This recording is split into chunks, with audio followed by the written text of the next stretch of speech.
오늘은 제가 탭스 공부 300점 도전으로 공부했던 거에 대한 얘기를 해보려고 해요. 제가 영어 공부는 꾸준히 해야 되겠다는 생각은 했지만 누구나 그렇듯이 이제 생각은 많지만 실천에 옮기기가 쉽지 않더라고요. 그래서 저한테 뭔가 동기부여를 할 만한 뭔가가 있어야 되겠다. 목표가 있어야지 좀 더 열심히 하겠다라는 생각이 들어가지고 그때 이제 목표치로 정했던 게 이 탭스. 이 탭스는 점수가 딱 나오니까 이거를 이제 제 목표 점수를 두고 그 점수를 이루기 위해서 공부를 해보자라고 해서 작년 2021년에 한번 도전을 했었고요. 그리고 일이 좀 많이 바빠져가지고 잠시 못하다가 또 2022년 올해 다시 한번 도전을 했습니다. 지난번에 한번 얘기를 했었었는데, 제가 2021년에 한번 탭스를 그 아무런 공부 없이 그냥 한번 봐봤었어요. 한번 봤었었는데, 그때 259점을 받았습니다. 259점을 받았었고, 이 탭스가 600점이 만점인 시험이거든요. 절반도 안 되는 점수였죠. 259점을 받고, 그래서 제가 이때, 그러면 나의 목표 점수를 300점으로 잡아보자. 그래서 목표를 정했습니다. 그래서 이제 몇 번 시험을 쳤는데, 사실 이 사이에 공부를 그닥 많이 하지는 못했어요. 근데 제가 원래 어휘가 상당히 많이 딸리는 편이어가지고, 제가 단어를 잘 못 외워요. 그래서 지금도 조금 부끄럽긴 하지만, 이제 화요일이랑 목요일이 헷갈려요. 어떤 게 화요일이고 어떤 게 목요일인지 헷갈릴 정도로 제가 약간 영포자 같은 그런 수준인데 259점을 받고 그래서 어휘 공부 조금 더 하고 시험을 봤더니 똑같이 2021년에 제가 마지막으로 받았던 점수는 272점이었습니다.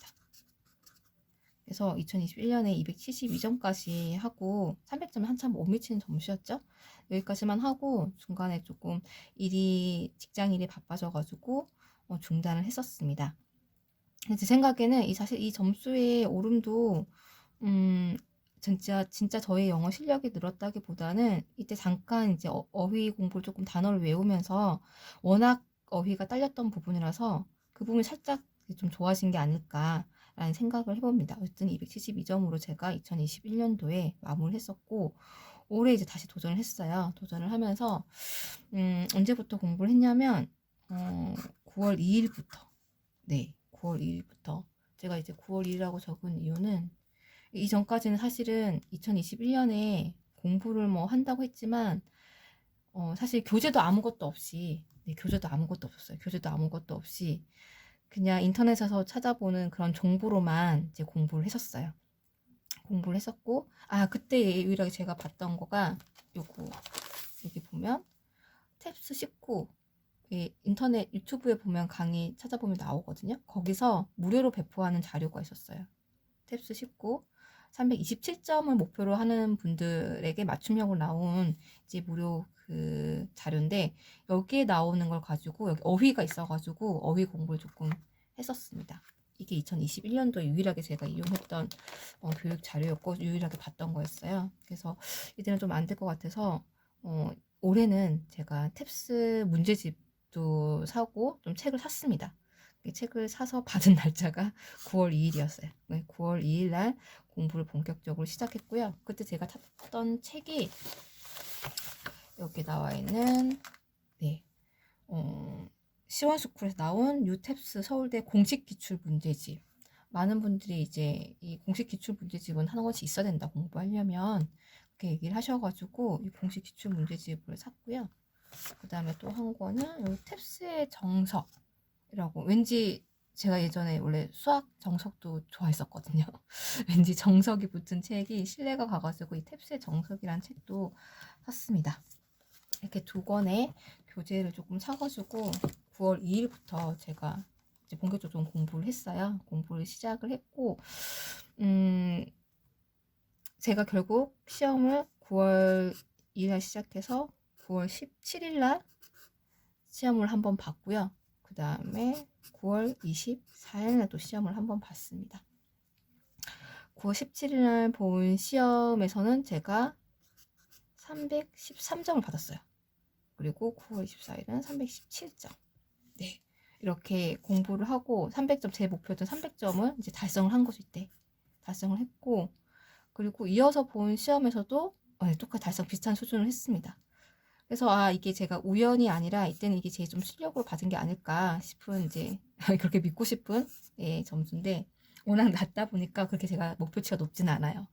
그래서 이렇게 목표를 달성했는데, 이때 어떻게 공부를 했는지를 조금 여러분이랑 나눠보려고 해요.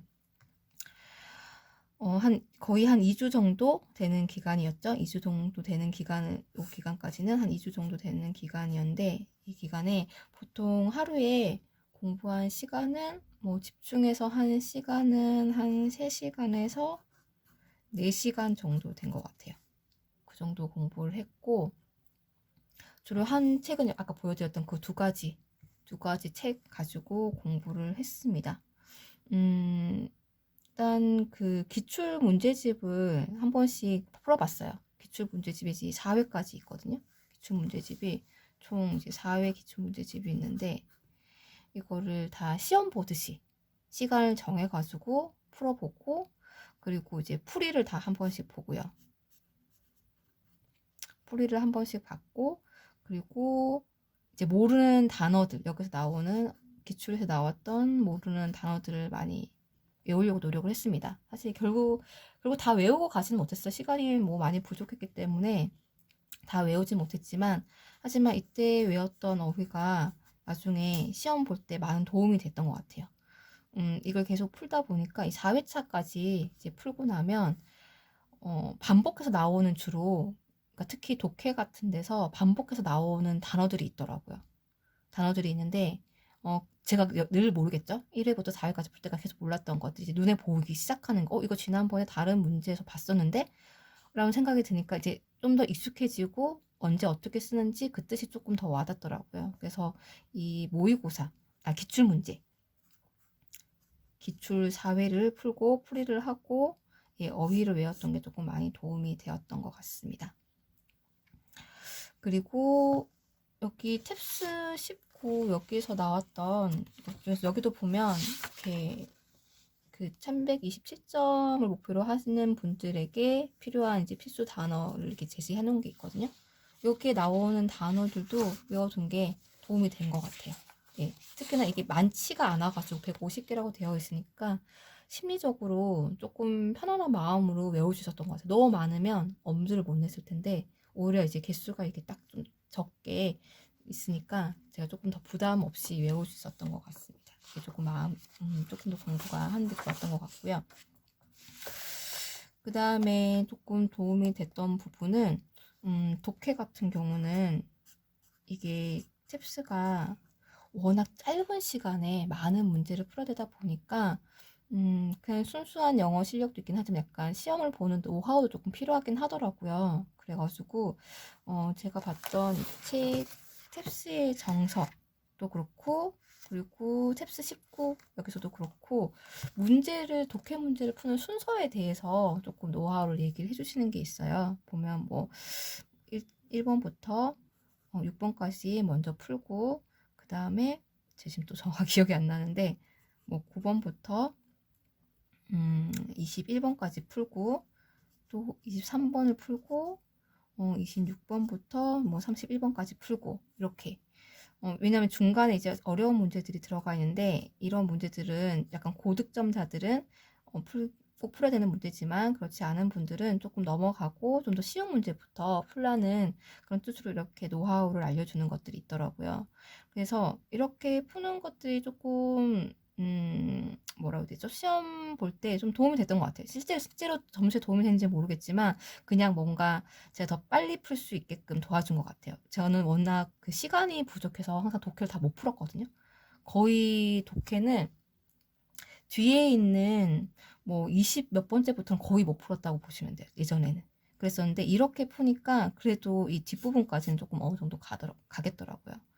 근데 제가 두 번 시험을 보고 나서 이제서 드는 생각은 뭐냐면, 이 26번부터던가요? 여기서부터는 지문이 하나 있으면 그 지문에 문제가 이렇게 두 개가 나와요.